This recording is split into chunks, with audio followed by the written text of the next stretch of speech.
Siomra beag. Ladies and gentlemen, welcome back to Sherlock. Listen, the podcast that takes a pop at culture. Sherlock, listen. Sherlock, listen. Sherlock, sure listen. Sherlock, sure listen. Sherlock, listen. Sherlock, sure listen. Sherlock, listen. Very good and very exciting, Benjamin. We've got a lot to get through this week, so sure look it. First of all, we're going to take a look at something that's really my bag. No one will save you. Then we've got an absolute sack of Godzilla content with both Monarch Legacy of Monsters and Godzilla -1. And then we've got a real damp bag. I can't think of any more bag metaphors. We've got a real sack of shit with Auqaman, the teaser trailer for Aquaman 2. Who gives a crap? And then, Ben, I've seen, speaking of stuff that's dreadful, I've seen Equaliser 3. Yeah, you have. Yeah. Sure, listen, Michael, if that wasn't enough, I've really been thrown off by sack of shit. I couldn't think of any more bag metaphors, Ben. Michael, have you ever sat down and thought to yourself, I wonder what's going on in Brazilian folklore? No, literally never been. No, not many people have, Michael. But there's loads going on, and that's what we're going to be taking a look at today. Oh, how exciting. Yeah, it's very exciting. So we've got bloody Sachi and, Kuka and loads of great stuff going on, Michael. Loads of great stuff going on. I can't wait, Benjamin. But sure, look, I have to tell you, I don't really care, because you put a trailer on our running order this week for the film that looks like the inside of my brain if you ask me what's the perfect film. Yeah, no, seriously, this is Ghosts meets Aliens meets Time Travel meets old-timey heroin final girls. Versus people. There's people looking up in the sky and doing creepy neck stuff, and there's aliens, and then there's a big spidery alien, and there's aliens, Ben, but they're in your gaff. Michael, this threw me off at a core level. This terrified me. This was a very effective trailer. I thought. Very good. Yeah, very good. Ben, the original working title for this trailer, I believe, was "There's Aliens in Your Gaff." There's aliens in your gaff, and it's not great. No, it's not great. Ben, the aliens in this seem to be very creepy fellas until the final act, when they're just going to become big gribbly monsters. Michael, so it looks to be a retro set film because we saw a rotary phone in service. Of all places. Of all places, Michael. Now, it might not be. We could be thrown off by that. Could be a con. I don't know. Could be the 80s. Might not be. It could be the 80s or the 90s, because there was a fairly modern-looking FedEx truck. Yeah. This has a big Third Encounters vibe to it, though. Close Encounters of the Third Kind, I assume you mean. Yeah. Third Counters, the wonderful show about how it's often not the first or second counter you choose for your kitchen renovation, but the third. The third, a nice marble. Or a granite. Ben, yeah. it does have... It's every classic... Well, hold on. Before I say anything. It doesn't start like an alien encounter, an alien abduction film. It starts more like a home invasion film, and that's very much on purpose. Yes, they've done that very intentionally, Michael. We get a statistic at the start that says 1.6 million home invasions occur in the US every year. Yeah, I don't think it says in the US, but it does say every year. And then... one of my biggest fears, Ben, is aliens coming in the front door. They're just waltzing in. Just waltzing in the front door. Just letting themselves in. If only you put the latch on, the aliens wouldn't have gotten in. Michael, if anything, this is a public service announcement to everybody. Lock your doors, ladies and gentlemen. What are you doing? Lock your doors. Lock up your children. Keep your pets in the basement. There's aliens. And there's aliens. Now, Michael, one of the things that surprisingly unnerved me was the tiny pitter-patter of feet. Oh, very good, Ben. The aliens creeping around the place, going real slow and then real fast. Very scary, Michael. I got a distinct grey man vibe off them. They seem like little grey men, maybe that can turn into big squibbly monsters. Oh, you don't mean the grey man with Ryan Gosling? No, not the great man. Just little Ryan Gosling's running around. Little Ryan Gosling's coming to your front door in your gaff to abduct you. That'd be terrifying. Yeah, they definitely seem to be grey aliens, but they seem to have the ability to grow big long legs at some stage. Big spindly chasey boys. Yeah.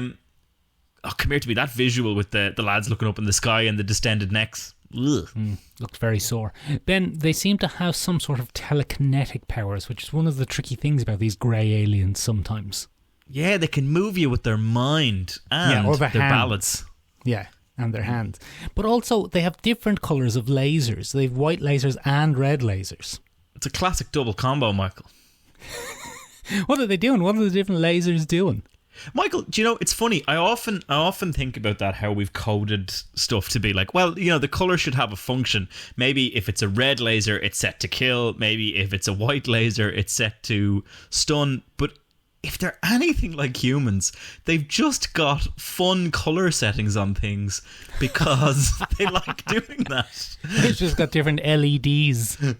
Michael, we do that all the time. Humans do that for no reason. Here's an RGB LED strip to put around your room. You can change the colour whatever you want. You can abduct humans with any colour you want. Any colour you like. Maybe that's the unique selling point of that item on Mars or wherever these aliens are from, Michael, where they're like, abducting humans? Now do it in ice blue. Cherry red. Delicious. Whatever colour you fancy. A lot of this doesn't make any sense, though, because it seems to be a classic home invasion horror film with creepy things coming around to get you and nails flying out of the wall. Why are the aliens removing those nails from that blanket bed? Because they're coming together. But what's the blanket doing? The blanket's stopping them from seeing her. Oh, is it? Yes.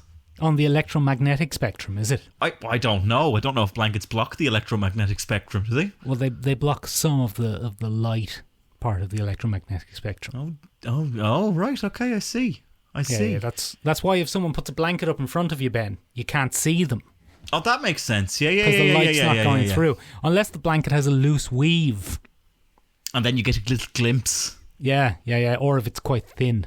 Like a little grey head popping above the parapet, for example. Yeah, going, gonna get you. Gotcha. We're in your gaff. Anyway, Okay. I'm going to Now, go see this. I can't wait. I can't wait either, Michael. I'm very excited for it. Now, but there's an interesting thing in the L YouTube description for this, Michael. It says an action-packed face-off between Bryn and a host of extraterrestrial beings who threaten her future while making her deal with her past. Oh, what does that mean? Is it all in her head, Michael? Is Bryn just having a moment? Has she been home invaded as a child and just being forced to relive this, perhaps? Oh, it's not aliens at all. It's horrible memories. It's trauma, Michael. A classic trauma. Oh, bloody millennials. And then it says a host of beings. So maybe it's multiple extraterrestrials. Maybe she's in the middle of an extraterrestrial turf war. Maybe like the Crips and the Bloods. Yeah, who knows, Michael? Who knows? Anyway. I know someone who'd know. Go on, tell me more. Kurt Russell. Yeah, Kurt Russell seems to know a lot about monsters, doesn't he? He does. He knows everything about monsters. Ben, this can only be... We're talking about Monarch, Legacy of Monsters, starring... Not a joke, this is actually starring Kurt Russell. Yeah, he's there. He's in it. In it. Ben, did we know Kurt Russell was in this? Did we know this was happening? Where did this come from? So the biggest curveball for me here, Michael, is this is produced by Apple TV. Apple TV? Apple TV didn't exist when we started doing these. Yeah. These kind of Kong reimagining, these Monarch-based... I guess you'd call it Monarch Godzilla, because it's... this started in Godzilla King of Monsters. Was that what it was? Was it? Was it not Kong Skull Island? I don't know. I don't know. Look, Ben, there's a kitty cat. There's a kitty cat. Oh. Kitty cat. Slip. Classic bit of podcasting there, ladies and gentlemen. Ben, She's grand, ladies and gentlemen. This is the Monsterverse. This is the Kong versus Godzilla Skull Island Monsterverse. Brie Larson. Yes. Brie Larson was in this at one point. John Goodman is back. John Goodman is back, Ben, and he survived apparently being in Cloverfield. Was that in this universe? I don't know. I'm not keeping track. But did we know this was coming? All joking aside, the first I heard of this was this trailer. Yeah, same. I had no idea. It just came out of nowhere. And Kurt Russell is quite famous. Very, in fact. Is this a byproduct of the writer's strike? Did we not know Kurt Russell's not in this because Kurt Russell couldn't talk about being in this? No one's allowed to talk about being in it, Michael. That's how it works. I know, it's gas, isn't it? Things are just appearing out of nowhere and like, what do you think of this? And we go, oh, we didn't know. It's great for podcasting, Michael. Everything's a surprise. Everything's a surprise. The other big surprise about it, though, is unlike, say, Disney and their cheapification on their Disney Plus app, this looks like it's going to have a fully functional Godzilla in it. Yeah, Apple TV doesn't muck about, Michael. Go on.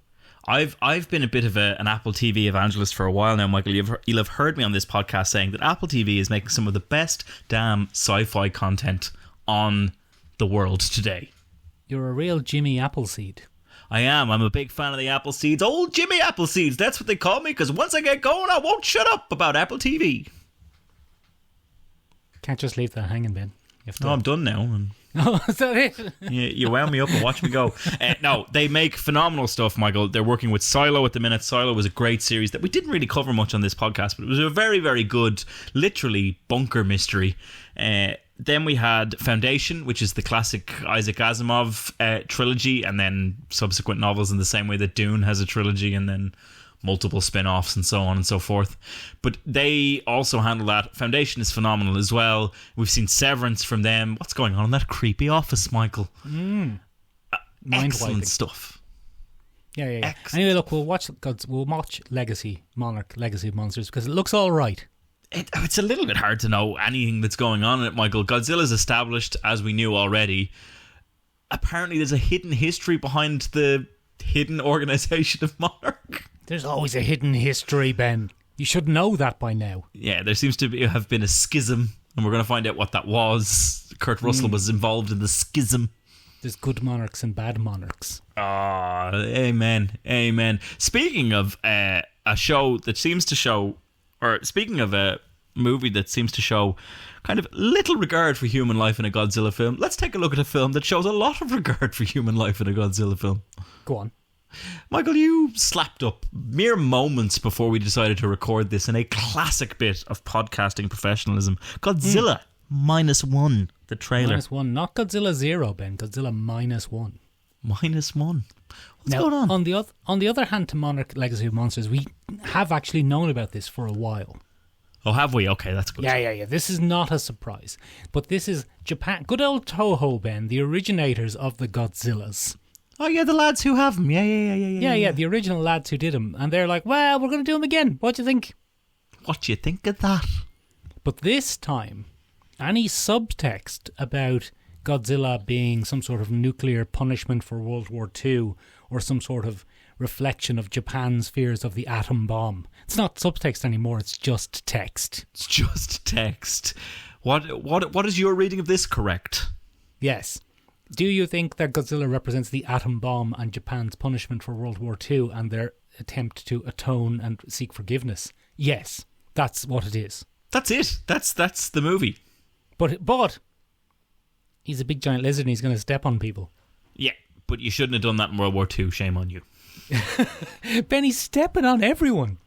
Everything, everybody. There's buses being flung about the place. There's screaming Japanese people. There's so much going on in this trailer, Michael. Unlike the recent American films, it's happening during daylight with a steady camera. With a nice, steady camera. What if we shook it about everywhere? What if we did that? No, thank you. No, we'd rather see in full daylight clarity Godzilla stepping on people. Yes, the symbolism direct, and so too is the camera quality. Yeah, great. Absolutely fabulous. No, like, cutting away or dramatic, like, camera flashes around the place. No, just it's Godzilla stepping on people and bits of concrete going up in the air. Yeah, boom, wish, bang. Oh, no, Godzilla.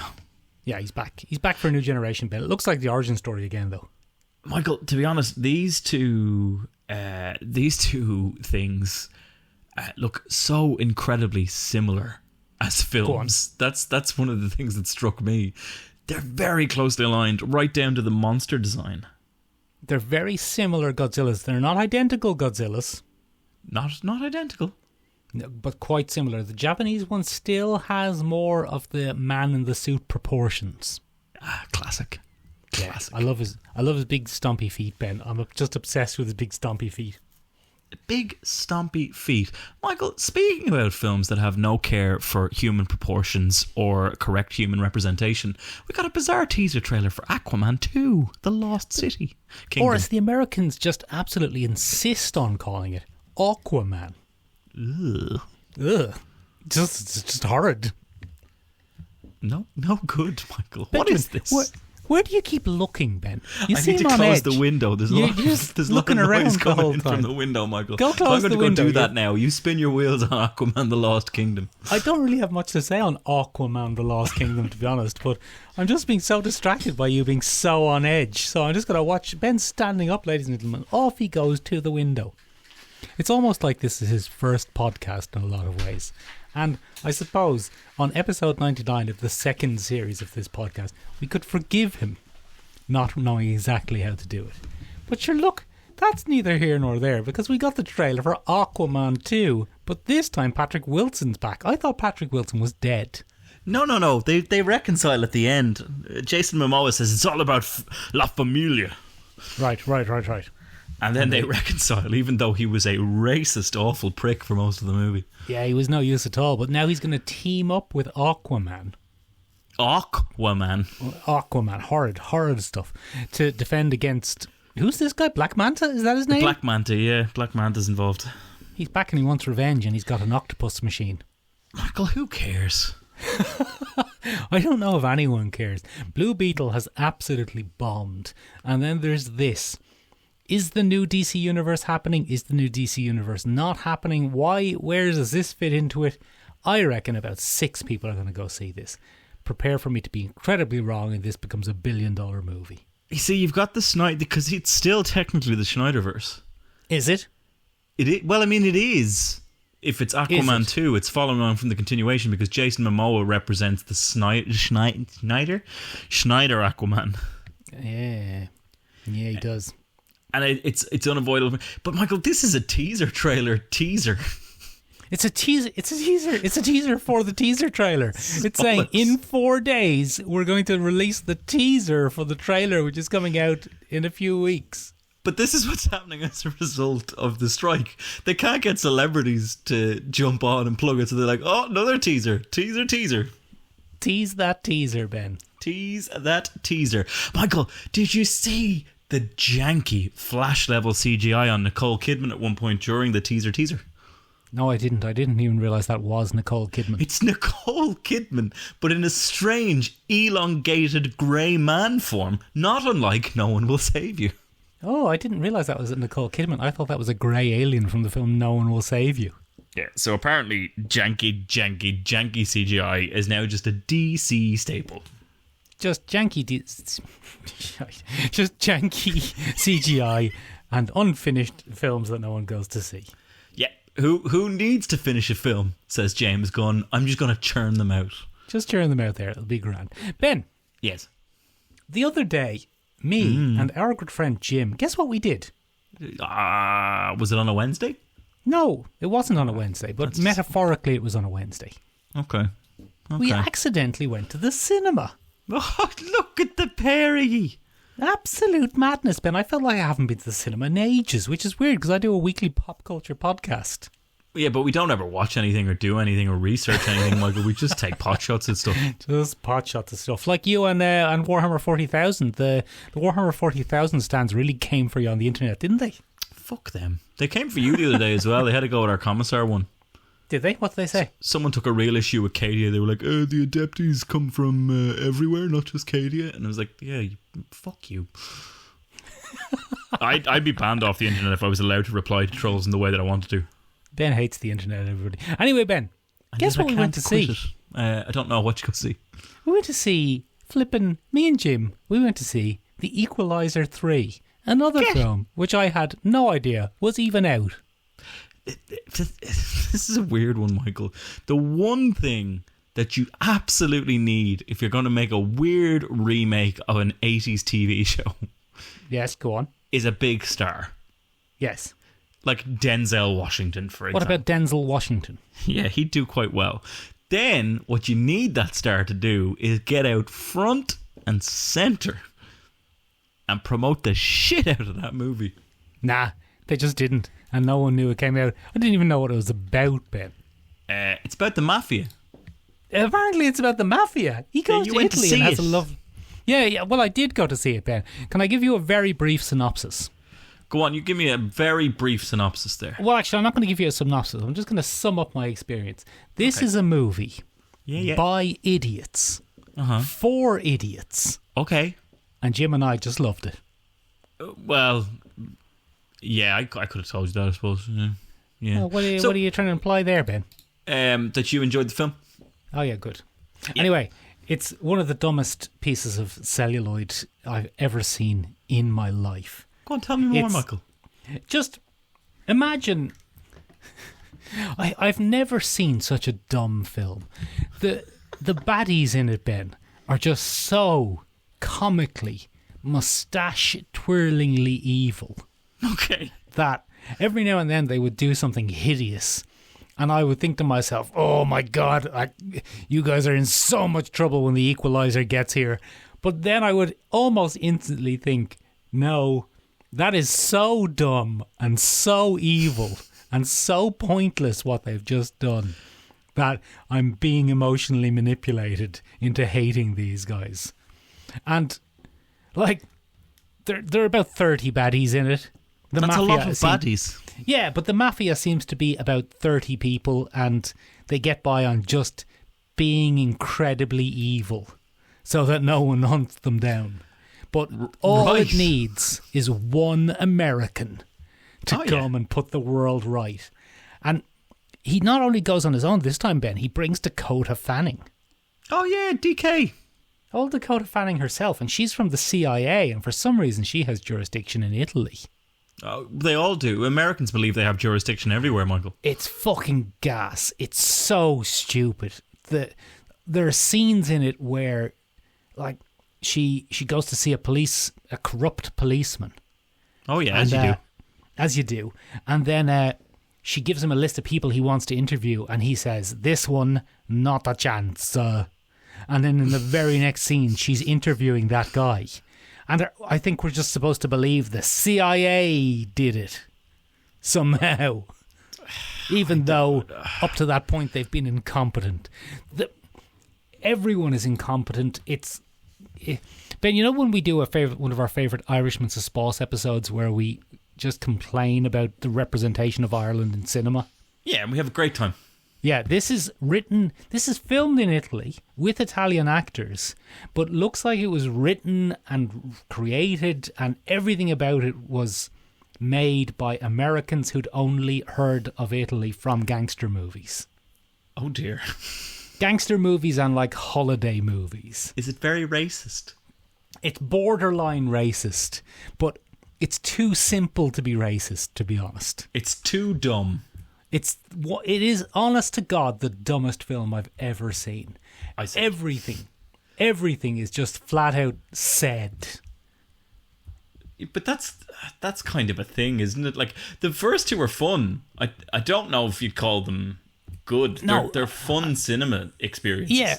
Well, I mean, we enjoyed it. It was fun. It's dumb and violent, and like the goodies are good and the baddies are bad, and Robert McCall is a tough guy who don't take no nonsense. Tough mother. Yeah. But oh my God, just absolute rubbish. Absolute cinematic dreck. Oh dear. It was like it was the film that Team America World Police was a parody of, but sincerely. I am truly convinced, Michael, that the world has entered a post-parody era. Go on. I just don't think we're capable of creating subtle nuance anymore. Yeah. Well, I think we are, just not in this mainstream dreck. The world got silly at some point and we just weren't able to point out obscurities. Or not obscurities, but exaggerations anymore. It just doesn't work anymore. Very strange. Very strange. All right, so the Equaliser, bit silly. No, very, very stupid. Not very a bit silly. Very, very spectacularly stupid. Oh, okay. Well, that's quite something. I don't really know where to go from there, Michael. I've just kind of depressed myself by pointing out that we're in a post-satire era. Yeah, you seem a bit low energy today, Ben. Are you all right? Yeah, just What's wrong with you? I don't know, Michael. You're all right. I mean, I don't know if the listeners are going to be mad enthused by this section of the podcast. Probably not. Ben's emotional issues. What's going on with you? It skyrockets us. Oh, yeah, I doubt it. Unless you want to tell us what's wrong. Tell us what's wrong with you, Ben. Well, Michael, I've just felt lately that there are far too many Western-centric, colonialized things out go there. on. Yeah. I feel like, Michael, here we have a very Eurocentric, Americentric view of the world here, Michael. And I'm kind of tired of the same old dreck. Okay. Well, what if we went west of here then? Yeah, go on. To, say, the Americas. Oh, yeah. And what might we find?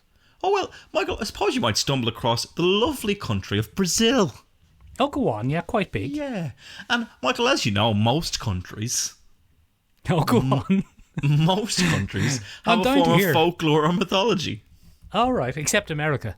Except America, because it's too young, and they killed everybody that had any kind of folklore or mythology. They just got rid of them. Oh, great stuff, yeah. Yeah. So anyway, Michael, what if you went to Brazil and then you found, I don't know, their folklore, and you turned it into a really kind of cool Yeah. Netflix series? Well, I'd love to hear about that then. Yeah, Michael. So we're doing kind of a retro review here to kick us off a little bit, because there's a fantastic show on Netflix called Invisible City. Go on, what's it about? It's about a city that exists outside of the visible light spectrum of the electromagnetic spectrum. Yeah, where all the grey boys hang out behind cloths. Yeah, very good. Yeah, they put a big cloth up in front of the city and then people were like, oh, it's fucking invisible. Yeah. So, no, Michael, not quite. Invisible City refers to the city that's just underneath the real city that we see every day. Oh, I've seen ideas like this before. Yes, Michael, in just about everything. So, you and I, Michael, are big fans, or were big fans, I don't know if we're still big fans, of American Gods. The TV show, I only watched season 1. Yeah, well, I was talking more about the book from Neil Gaiman. Oh, that's great. Yeah, that's very good, Michael. And that's based on a very simple principle. What happened to all the gods? Yeah, what happened to them? Where did they go? Did they die? Or did they just stop existing because we stopped believing in them? And in most cases, the truth lies somewhere in the middle, Michael. It's not that they stopped existing. They just exist in a very different form now. And Michael, somebody saw that in Brazil and went, oh, I could do that with our folklore. And they did. And we got Invisible City. Oh, we could do that with Irish folklore. Yeah, we probably should at some point. Yeah, some sort of Fionn McCool sort of situation. Well, Michael, as I told you before, there's a great paranormal detective series to be made out of this. I can't remember what I called it last time, but we can still make it for it to you. Yeah. Well, it's a shame we can't remember what it's called, though. Shame that, isn't it? Shame that. Anyway, come here to me. Michael, this is a very good series. It's also one of my favourite things about it, Michael. 7 episodes, 30-minute episodes. You could have it done in an afternoon. That's a mere 3.5 hours. A mere 3.5 hours, Michael. That's basically a Zack Snyder film. Yeah, I've had stomach pains that lasted less than that. Yep, absolutely. So, I mean, we could just do that. But anyway, come here to me. It's very, very good. It's based around an environmental detective, Michael. Oh, like the Environmental Detective Agency. Like the Environmental Detective Agency, exactly. Named Eric. And Eric comes across what is a very suspicious set of circumstances and the murder of a bottlenose dolphin. Oh. Now, is it a murder if it's a non-sentient being? Well, this is where it gets into it, because it was a body originally and then it kind of isn't. But anyway, as it turns out, Eric is about to become embroiled in the mysterious and sort of seedy underbelly of Brazilian folklore. Oh, very exciting. Ben, is this in the language of Portuguese? It is, yeah. How did you understand what anyone was saying? Because they haven't.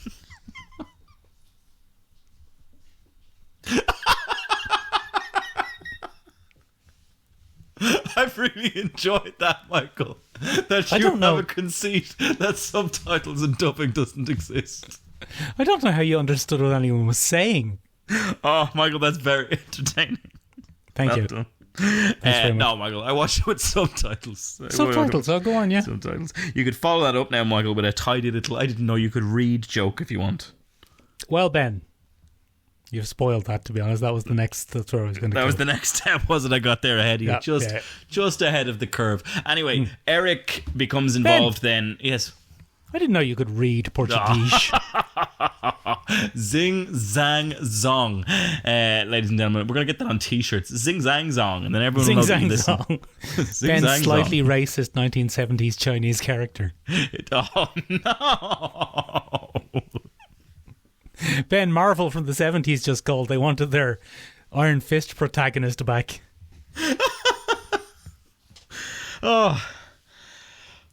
That little moment of levity and surrealism was brought to you by Sure Look, Sure Listen, the podcast that takes pop at culture. Now, ladies and gentlemen, before we dive into Brazilian culture, Michael, we've forgotten one of our favourite bits. What bit? Ladies and gentlemen, have you been enjoying this episode? Oh, I hope so. Oh, do you know what you could do to give us a hand? What could they do? You can go and give us a review wherever you listen. Oh, you've just thrown that in here in the middle of a section. That's fucking fabulous. That's off-kilter. This is one of the most off-kilter episodes ever. Yes, I've thrown everybody off now, including one Michael J. Leonard. I'm so confused. Where are we, Ben? Murder of a bottlenose dolphin. Murder of a seedy bottlenose dolphin. underworld of Brazilian folklore. So, he finds himself embroiled in the seedy world of Brazilian folklore. Something is going wrong in kind of the meta landscape of Brazil, the fictional landscape of Brazil, the folkloric landscape of Brazil, whatever you want to call it, Michael. There's something going wrong. And he has to get to the bottom of it. He's been given a series of clues to figure that out. And over the course of it, he finds out more about his own past and all the goings-on with Brazilian folklore. Ben, is he some sort of Brazilian folklore monster? He's adjacent to it, and he kind of discovers that as he goes. Without doing massive spoilers, ladies and gentlemen, it is a fantastically paced kind of, I suppose, noir version of Brazilian folklore. He's a detective, he's tracking down the clues, he's getting to the bottom of it. There's loads of weird stuff going on. It's great. Now, Ben, this is all well and good. Yes. For you to be just going, this is a great show, and there's all sorts of Brazilian folklore, and there's a bottlenose dolphin and whatever. But Ben, what the fuck is Brazilian folklore? I've never heard those two words together. You've never heard them together, have you not? No. Never heard them together. Well, what Michael, is Brazilian folklore, Ben? Is it just going to the beach? Is it going to the Copacabana? No, that's in Mexico, isn't it? Where's the Copacabana, Ben? Copacabana's in Brazil, you got it. Oh, I got it first time. Yeah. I don't know if that's racist. Are we going to get in trouble for that? What? Suggesting that I don't know. Suggesting that that's Brazilian folklore is going to the Copacabana. I don't know. Well, possibly. I just don't know. Anyway, Michael, good question. Brazilian folklore generally focuses on the environment. So there's a big environmental bent to Brazilian folklore, all about protecting the environment, protecting the natural order, protecting the balance of nature. Now, Ben, shut up for a second, because Brazil is fucking massive. Huge! What is it, 180 million, or is it closer to 200? I couldn't tell you, Michael. The one thing I didn't do in preparation for this episode of Brazilian folklore was look up the population. Look up anything about Brazil. So, Brazil it's got a shitload of states and everything. Brazil is the size of Europe, Ben. What is different between saying Brazilian folklore and European folklore? Well, probably the mix of influences to begin with, Michael. Oh, I thought you meant the mix, like the people like me. No, mix influences quite hefty. Let's be honest. You're a very influential man, Michael. Yes, very good. Especially with Brazilian folklore. But yeah, so this a rich collection of traditions that reflect kind of the diverse history. It's influenced by European, African and native Brazilian mythologies that have all kind of fused together into various representations of folklore within Brazil. Now, the folklore of Brazil varies from state to state. So you can have the same character but through different depictions as we go from state to state. Because as you said before, Michael, Brazil is massive. Yeah. Fucking huge. A lot of what we're going to be talking about today, Michael, is from the work of one particular anthropologist, and his name is Luis de Camara Cascudo, I want to say. Probably. And he put a lot of work into kind of collating all these myths and folklores from around Brazil into one thing in the 20th century. He really put a lot of effort into bringing those together, understanding the superstitions, the cultural kind of traditions that come out of it, dances, cuisines, festivals, that kind of thing. And he kind of tried to collate it all from around Brazil. Now, he didn't necessarily get away with that, because trying to collate folklore into one coherent kind of scientific idea, it's a very, very Victorian notion, Michael. There'll always be someone to disagree with you, Ben. Probably on the internet.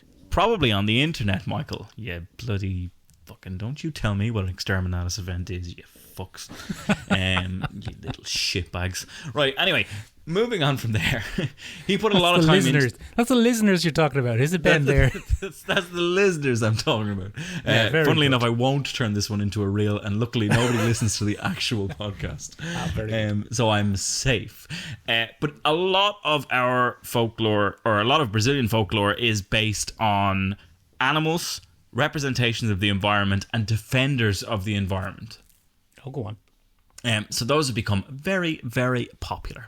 And as I said, it's been shaped by a whole host of things. There are some European influences from the Portuguese invasion and colonization of Brazil. There have been some influences from the native peoples that originally existed in Brazil. And then there are a lot of African influence as well, due to a huge influx of African influence in Brazil. There's a lot of African influence due to the African influence. Is that what you're saying? Yeah, is that what I said? Shit. Yeah, that is what you said. Yeah, that's concise. Not great work for me. But Michael, I said to you, I said I'd show you the different ones that come up. So there's a lot of fun ones here, Michael. And one of my favourites is Boichacha, or Boicha. Oh, who's that now? Look at that there now. Now get that into your eyeballs. I've done a little mid-journeying, ladies and gentlemen, for Michael. Oh, have you? He's a that big snake. Yeah, so that he has a visual representation. But he's a giant serpent kind of jungle or forest guardian. And he's a giant flaming serpent. Oh, we've seen a few of those before. Now, ladies and gentlemen, if anyone from Brazil is listening, and hopefully you are, first of all, spread this to all your Brazilian pals. First thing Oh, I you don't do know, first. Ben. After that thing I said about Copacabana, we could get in trouble. Yeah, we're probably going to get in trouble. Never mind, ladies and gentlemen, stop listening now so that we don't get cancelled. Thanks. Bye. Yeah. So, this is kind of a fun one that is part creation myth, part mythical being. Go on. Of the thing. So, way back in the early days, or in the early representations in Brazilian mythology, most cultures have a creation myth. How did the world get made? How did it get put together? And usually, during that creation myth, before there was anything, there was absolutely nothing, and everything was a bit terrible. And it's no different in Brazilian folklore. In the early days of Brazilian folklore, the world is a place of darkness and rain, and nothing good is happening, and any animals that could survive kind of got themselves to high ground, and any animals that were left behind in a mass flood event, not unlike we've seen in Mesopotamian myth, Sumerian myth, the Bible, there was a giant flood, and some animals got to higher ground, and they became the good animals. Oh. And some animals got left behind in the kind of mass extinction event, and they survived, but not in a very good way. Oh, they're the bad animals. Ben, when you say everything is dark and damp and miserable and nothing good is happening, do you mean like Dublin today? Yeah, it's like Dublin any day. No, not any day. Last week was like summer, but today... It's been very horrible. wet today, though, Michael. It has. Horrible. It has. It's a bit like Cavan all the time. Take that, Gavin. So in the early days of Brazilian mythology, it was pronounced Brazil, and it was very like Cavan. And it was very wet and very awful. That should have gotten rid of any of the remaining Brazilian listeners that we have, ladies and gentlemen. So on with the show. And now, Dave from Cavan, one of our long-time listeners. Oh, shit. Sorry, Dave. Yeah, so that's him gone now. Yeah. So in the early days, there was one creature, Michael. It was called the boicaju. I'm really, really sorry to Brazilian listeners that are having to listen to that. And that was a snake that lived in a big old dark cave. Where many snakes live. Where many snakes live, Michael. And it was one of the only creatures capable of seeing anything. No, because he had eyes, did he? Well, he was also a reptile, and he was in a cave, and he was built for it. He was a bit like Bane, Michael. So he'd be like, "Oh, yeah, you merely adopted the dark. I was born in it, molded by it." I don't know if that came through on the microphone, but here's hoping. Okay. That's a little snake tongue, is it? It's a little... Okay, I'll do the Bane impression again with a lisp. Give me 5 minutes. But anyway, he came out of the cave all the time, and he got to munching people, Michael. Oh, no use. Yeah, so he exploited the darkness, Michael. But then there was a problem. What was the problem? Because one of the delicacies that our good friend the boicaju enjoyed, eyeballs, Michael. Ew. Delicious. Yeah. Delicious eyeballs. Those are the ones that he went for. And so pretty much at a certain point, Michael, so abundant were the pickings in this dark kind of mythical Brazilian jungle landscape that he just went around eating the eyes. He didn't bother eating anything else. He just went after eye and eye and eye. And he just had so many, Michael. Too many eyes. But he ate too many eyes, Michael. And then what happened was they burned like a light inside his body. What did he say, Ben? Did he say, aye, aye, aye? Oh, that's racist in a whole other way, Michael. No, it's not. Aye, aye, aye is a perfectly reasonable thing to say. Get out of here. He ate so many eyes that the lights be lit up inside him, Michael, because the eyes are the windows to all kinds of things and the light givers and lots of things in Brazilian mythology. And he ate so many, Michael, that his own eyes lit up through the night. Oh, is that good or bad? Not good for him, because then his body lit on fire, Michael. Oh, no. Yeah. Spontaneous snake terrible. combustion. And he turned into the being that you can kind of see Midjourney came up with over there. Which isn't a great thing. So he became a giant fire serpent from eating so much, Michael. He grew and grew and grew, and then his body lit on fire. And he kind of apparently died in some tellings of the myth, Michael. He burned to death. But in others, he became this brand new being called the boy Cha-Cha. If I managed to get that right. And he flies across the sky, Michael. But it's bad news for anybody that comes across him. Go on. Because such a fearsome sight is this creature that it'll drive you mad. Oh, classic. Looking at the mad snake monster drives you mad. Exactly, Michael. And the only thing you can do if you come across this bizarre being is close your eyes and hold your breath. Oh, like So if in you the keep your film, eyes... keep your eyes closed. Exactly, because if you keep your eyes open, Michael, you know what he's going to do? Eat you. He's going to eat your eyes. He's going to eat your eyes. Eat your and leave, eyes. and leave you to stumble around the Amazon. Oh, I don't want them to eat my eyes. Grim stuff, Michael. Grim stuff. Now, over time, that has come to symbolise kind of an environmental telling. He is a guardian of the forest. Basically, if you wander too far into the Amazon, you're going to run into this creature, and he's going to bloody sort you out. I'll tell you that much. Yeah, unless you have a big, huge logging machine, in which case you'll be grand. You just run him over. You'll be absolutely grand, Michael. Speaking of Brazilian forest entities that look after nature. Oh, yeah. That moves us on, Michael, to the Curupira, or the Curupira. Did you say caipirinha? No, I didn't. No, didn't say that. What's caipirinha again? It's a drink. Oh, it's a drink, is it? I got that confused with capoeira, which is Brazilian dance fighting. That's Brazilian dance fighting, yeah. We know so many Portuguese words on this podcast. I know. Look at us. So inclusive. So progressive. So the Curupira, Michael, is an entity that protects the forests and animals from hunters. Again, it's kind of a balancing force within mythology. You can see a version of this creature in Invisible City. It is kind of depicted as a man with a flaming head that runs through the forest and attacks anybody that does harm to the forest. Oh. Yeah, and you shouldn't mess with it, Michael, because he will fuck you up. But what will he do? He will probably throw a spear through you. Oh, no. He'll probably light the spear on fire while you're pinned to the earth. Oh, that's even worse. Yeah, and then he'll light you on fire while you're at the base of the spear, so you burn to death, held in place. Oh, no. I should have been in that jungle. And they'll find your corpse staked to the ground in the morning, charred. Is this based on real mythology? Oh, ladies and gentlemen. What am I talking about? Two men at the top of their games. Is it based on real ceremonial ritual executions? Is that what you mean, Michael? Okay.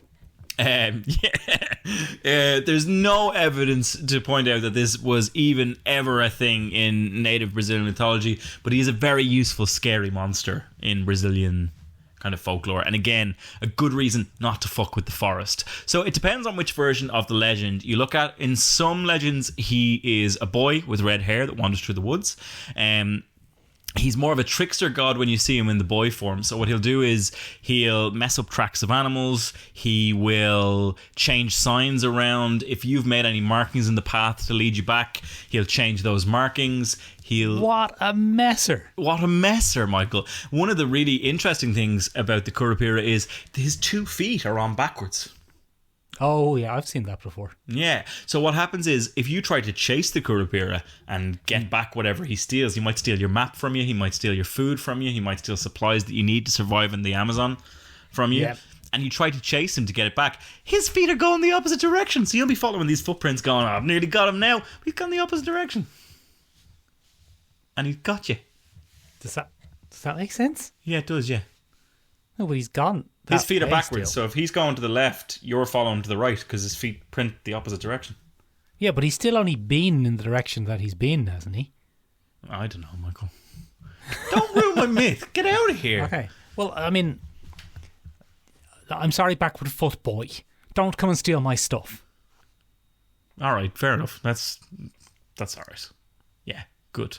That was good stuff. That was great podcasting, Michael. So, it also runs through the forest. There are other variations which are much scarier, Michael, where he's a charcoal-skinned, flaming-headed man.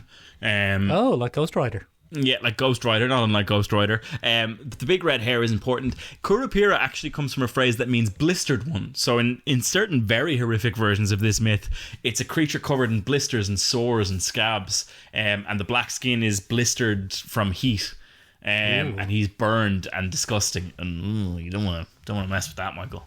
Yeah. Oh, very sorry. He can also make you very, very, very, very ill, leaving the person dizzy, sluggish with a headache. And he gives lots of scary whistles, Michael. Now, there are a few different depictions of this, Michael. This is probably, as you might have guessed, jungle-born illness, a malaria, something like that. And this was a nice way to explain that away. And the whistles are actually thought to be something from ancient cultures because you have death whistles in certain Aztec cultures and Southern American tribes. What's that mean?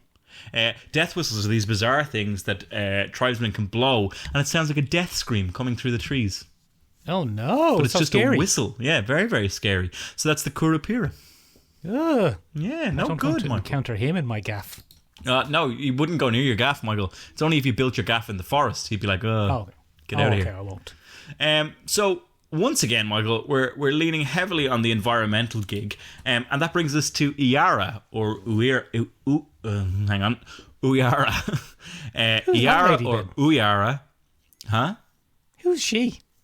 And she's the mother of the water. So we've talked about this a few times on the podcast, Michael. We did an episode a few months ago now on mermaids, and we looked at the African embodiment of the mermaid, which is often mother of the waters or lady of the waters.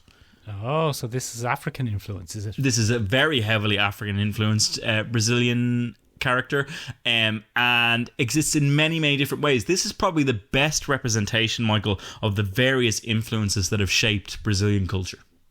Go on. So the Iara myth, in the early days of its kind of recording, the 16th and 17th centuries, was not a female character at all. It was a male character called Ipupiara. Okay, what was he doing? He was a fishman who devoured fishermen and took them to the bottom of the river. Oh, no. Yeah.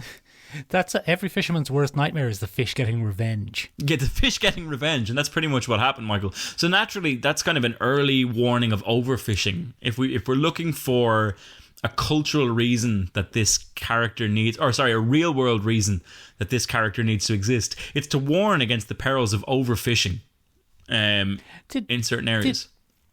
Here's a question for you, Ben. Was overfishing a concern in the 16th and 17th centuries? I'm assuming overfishing in certain areas was. Like, you could deplete the population in a given area. I don't think it's going to be an ocean thing. This is a river obviously. Goddess. Yeah. I suppose that makes sense. I suppose it's probably the perils of depleting one area of its resources. I think it's more... Is it not more the perils of watch out, there's a fish man? Well, probably, yeah. Also, don't be messing around with fishmen that drag you to the bottom of the river. And gobble you up. So one of his original names was the devil of the waters, and that's kind of where we get this conflation of two different things. Now, Michael, in the 18th century, or the 1700s, Michael, we got a new variation on this myth, and this became the seductive mermaid Uyara. Oh, a sexy version. As in, ooh, Yara. All right, so that's the way that came from. And fishermen from all over Brazil, fresh or salt water, tell stories of young men who gave in to the charms of this beautiful young woman, and they end up drowned in both passion and the river. Figuratively and just in the water. Yeah, so you would find this woman, half fish, along the shores of wherever you were fishing, quite often adorned in red flowers, and sometimes she would take human form and go out in search of victims. Ooh. Ben, and do these characters appear in the televisual show There's a City Behind the Blanket? Absolutely. So, slight spoilers for Invisible City. Eric runs into Yara or Lara or Camilla is the other name that's given out there. And she is a representation of Yara, and she was drowned by her partner and was then kind of imbued with the power of Yara to seek revenge. Classic. Yeah.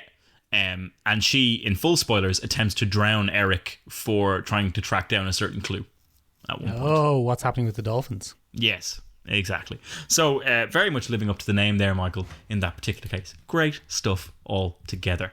Now we're getting into the fun ones, and the one that almost every single Brazilian that you mention him to will know.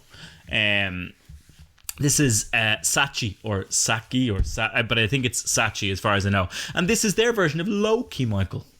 Go on. It's their trickster god. Sachi is generally depicted as a young man, and he's very easy to spot.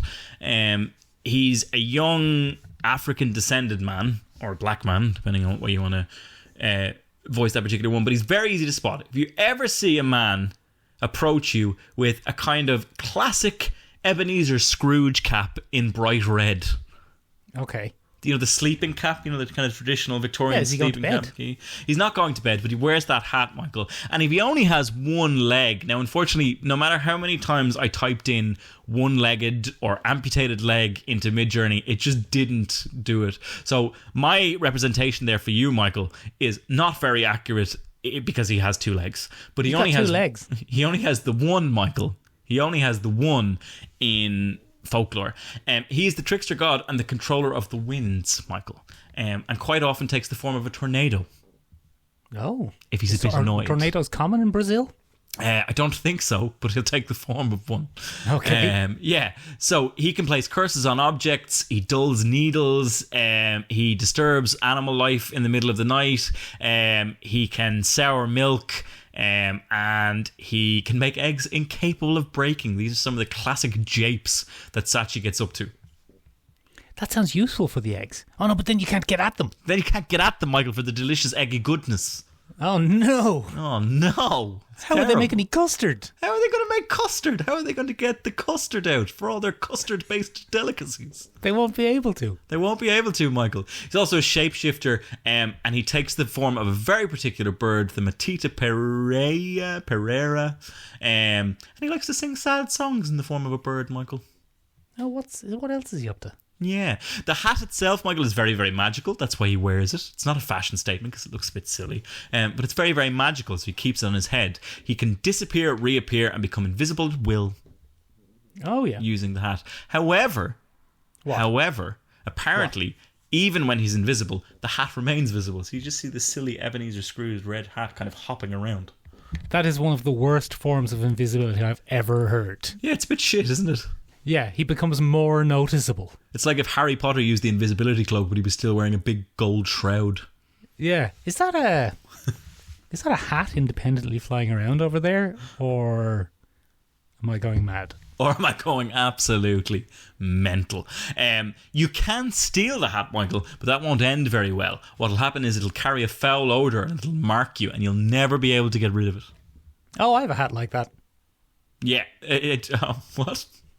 I have a smelly hat. Oh no, a smelly hat. So that's I thought Sachi, every Michael. man has a smelly hat. I don't know what that means, Michael. Just I to don't have a know hat if that's a smelly. bit. I don't It's know not if a bit, you're it's getting at something. Just have a smelly hat. Do you not have a hat that's smelly? Your smelly hat? No, Michael. I've somehow managed to avoid that. Yeah, I'm just going to throw on my smelly hat and head down to the shops. Nope, can't say I've ever had to deal with that, Michael. But come here to me. We're on to our pretty much last one here. Oh, go on. 2 more, technically.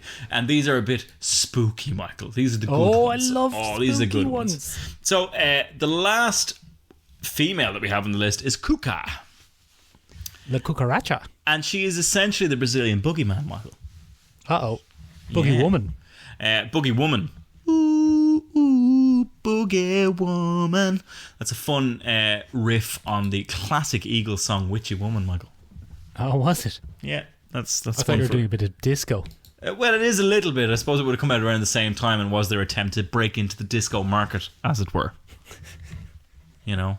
But anyway, in Brazil, the cuca, or the coco, appears as a humanoid female alligator called cuca. Now, again, Midjourney has a real obsession with making things sexy, Michael. I really didn't try to make this sexy. Ben, this picture is so sexy. It's ridiculously sexy. It looks nothing like an alligator. But I did just type in half alligator, half woman, and that's what I got. Half alligator. She's half alligator, half woman, all woman. Exactly. And other times she's dressed like a woman with ugly hair and a sack on her back, but it depends on which one you go. So Kuka is... What do you mean ugly hair? But not in this, Michael. I don't know. It's messy. I don't know. Is messy hair ugly? I thought messy hair was in. Messy hair is in right now, but it wasn't back then, Michael. You had to be neat, tight, and clean. So the Kuka is very, very interesting because it is essentially the Brazilian version of a Hispanic myth of Coco. And Coco is not the very, very popular Pixar movie about the afterlife from Mexico, but is in fact the boogeyman in Spain. That's what it's called. It's El Coco. And is essentially a type of hobgoblin that chases children about the place. Oh no, does it catch them? It doesn't. Well, it does sometimes in mythological senses, because it's not real, Michael. We don't really have to worry about that. But it is essentially. It comes in a variety of different forms. It's called Kuki, Kuko, Kuka, Kuku, Cookie, El Cookie. There's loads of them, Michael, that you can work with. But the fun thing that comes with the Coco myth is that it has a bunch of nursery rhymes that you tell your children. Oh, if you don't go to bed and shut up, an alligator woman's gonna eat your head. Yeah, pretty much. So one of the Portuguese ones is leave Coco, go to the top of the roof, let the child have a quiet sleep. Now, I'm sure that sounds much nicer in the original Portuguese, but if you think I'm going to do that to myself, get the fuck out of here. I'd love to hear it, Ben. No, nice try. But then the one that's very focused is the one that follows her as a female humanoid alligator, which is sleep little baby, the cuckoo comes to get you, daddy went to the farm, mommy went to work. That's good, isn't it? Is it as a matter of fact in Portuguese? I hope so, because the last one I'm going to read you, Michael, is my absolute favourite, and that is sleep child, sleep or else Coco will come and eat you. So direct. So direct. So functional. Shut up, or the half alligator woman, the sexy half alligator woman will come and eat you. She'll eat you right up, and your dad will try and chat her up awkwardly. Oh, that's awful. Oh, that's the true horror. Yeah, like Ethan Hawke trying to chat Rihanna up. That was weird, man. That was weird. Shouldn't have done that in front of your family, man. It's not cool. She's not even an alligator woman. She's not even an alligator woman. What's the point? She's just a pop songstress. Yeah. So the last one we're going to take a look at, Michael, is Dry Body. And Dry Body is another kind of horror-inspired one. Not necessarily a boogeyman, but it's Zé Maximiano, also known as Corpo Seco or Dry Body. Ben, I have Dry Body. You can get a moisturiser. You can, yeah, but not for this guy. Get a cream. Just get some E45. So if you're looking, Michael, if you're looking for a villain of kind of Brazilian folklore, this is it. This is the main antagonist. And he's a relatively recent creation in Sao Paulo in Brazil. It's the mid 20th century this guy kind of came about, and Dry Body was a very selfish, cruel and ruthless man who was always harming people in life, and he just really hated other human beings. He was possessed of kind of an otherworldly hatred for people, not unlike the Saint of Killers, I suppose, in Preacher, if you're into that kind of or You This Week. Or me this week. Really any week, Michael. I hide it a lot for the podcast, but I really am a misanthrope of the highest order. Yeah. You usually hide it better than this week. Ben, where's my graphics? So your graphic for this one, Michael. Unfortunately, I didn't have time to make this one into a slide, but I do have a little graphic for it, Michael. Oh, I'd love to see a little graphic. Would you like to see it? I hope it's just a man with flaky, dry skin. So there you go. There he is. Now. It is. It's just me. It's me straight out of the shower before I put on my E45 cream. So, Michael, what I really enjoy about this one is we have an equivalent kind of for this in Ireland. We have Stingy Jack. Go on. And the thing that makes them so equivalent is that when Drybody died, he was so despised by everybody, both God and the devil, that he was rejected. Oh, that's like Stingy Jack. It's like Stingy Jack, Michael. And even when they tried to bury him in the earth itself refused to take him. It went, nah, mate. So, yeah, exactly. Nah, mate, I'm not having it. Gaff. No way. So anyway, He's a fucking bad egg, mate. So anyway, he didn't die, and he became this wretched corpse that walks the earth, Michael. And apparently he lives in the deepest parts of the Amazon jungle, and will only come out at night. And what happens is when he comes out, he hugs people to death. He seeks some form of it's in some myths it's compassion. So he wants to be. Because everything rejects him, he wants some kind of love, so he'll find you and he'll give you a big hug. But he doesn't know his own strength, Michael, and he crushes you to death. Oh, like that fella from Of Mice and Men. Of Mice and Men. Lenny. He Lenny's you. Lenny. It's Lenny. Lenny's you to death. Lenny. Give you a big Lenny. Exactly, Michael. Or he just hates you and he crushes your body. He's a big old dick. Yeah. He's trying to rub up against you to get some of your E45. Maybe he's hoping to get some of the moisture out of your old body. Yeah.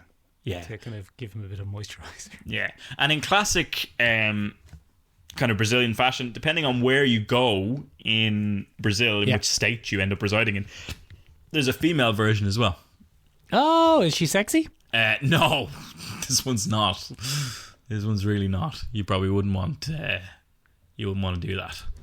Oh, the old dry body coming at you. But yeah, you don't want to work with dry body. No good. No, he dry you out. Yeah, he dry you out. No good. So he's a vile old creature. So Michael, that's a little kind of that's a little primer on Brazilian mythology. Now, ladies and gentlemen, this is one of the few times that I will absolutely invite criticism, not from Warhammer 40k people. Get fucked. But if you are Brazilian and you feel like I've gotten anything wrong about your wonderful culture, please do get in touch with us and let us know. I will happily do a Ben's retractions on anything that is as culturally sensitive as the entire folklore of a nation.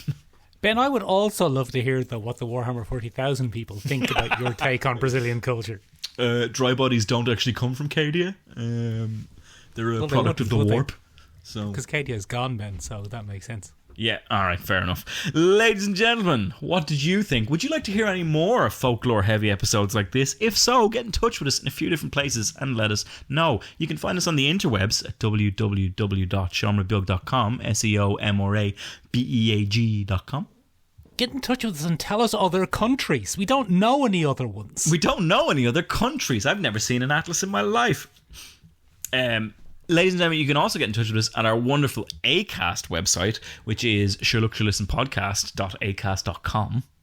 Yeah, Mexico, does that have folklore? I presume it does. Presume it does. Get in touch and let us know. Ladies and gentlemen, you can also find us on Instagram at sherlockshoulistenpodcast. The Philippines. It probably has some folklore. I don't know. How would you know? It has an ass wang, Michael. That's an actual Filipino creature. So it is, yeah. It's just a funny word as well. Which it's is just gas. a very, very funny word. You can find us on TikTok, ladies and gentlemen, at sherlockshoulissen. Yeah, another funny word, TikTok. A TikTok, very funny word. But the best way, ladies and gentlemen, to get in touch with us, suggest things and give us notions is to hop up on the Discord. Hop up on it. The link is in the description below. You can just bombard Ben with abuse directly into his personal inbox. Yeah, and if we ever set up a Patreon, we'll just give my phone number out and people can bombard me directly as best as possible. That's it from us. We'll set up a Warhammer 40,000 corrections hate line just straight into your phone number. Ladies and gentlemen, that is it from us for this week. Bye-bye. Bye-bye. See you next week for our 100th episode since the rebranding.